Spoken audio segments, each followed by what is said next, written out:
magluluto tayo ng ating pork liver. Ay, chicken liver.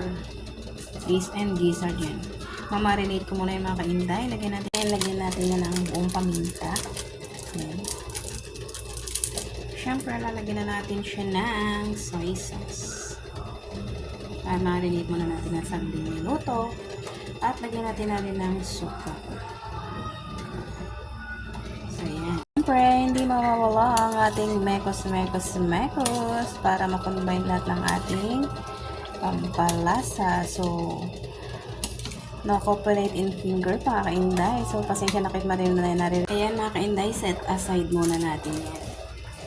And syempre, pag nag-aadobo tayo, hindi mawawala ang boiled egg. So, ayan. Diba? Mga kainday, magsusutay na tayo dyan ng luya. Syempre, pampatanggal ng lansa at ang ating sibuyas. And then, sabay na natin ang ating butter. So, sutay lang mga kainday. Para labasin lang natin yung aroma nito. Para ilagay na natin ang ating minarinate na liver and gizzard. So, ayan. Guys, okay na siya. And then, nalagyan na natin yung ating minarinate. Siyempre, hindi muna natin ito haluin at para maluto yung vinegar. Ayan mga kainday. So, haluin muna natin. Ayan. Okay na yung ating vinegar. So, may kusmetos. Haluin muna natin yan.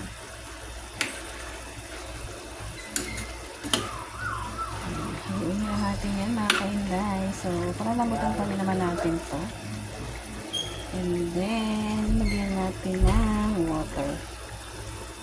Lagyan na natin siya ng water para lalo siyang palambot.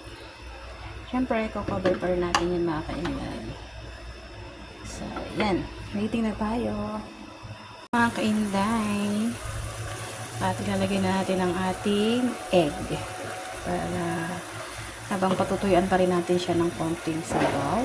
So, ayan. Lagyan na natin ang ating egg. Ayan ang ating liver and gizzard with egg.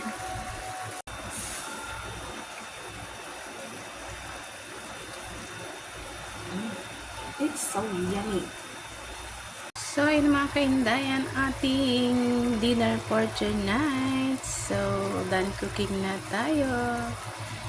It's so yummy na yan mga kainday. Thank you for watching. Please follow, like, and share. Love, love, love. Kain na tayo. Wow!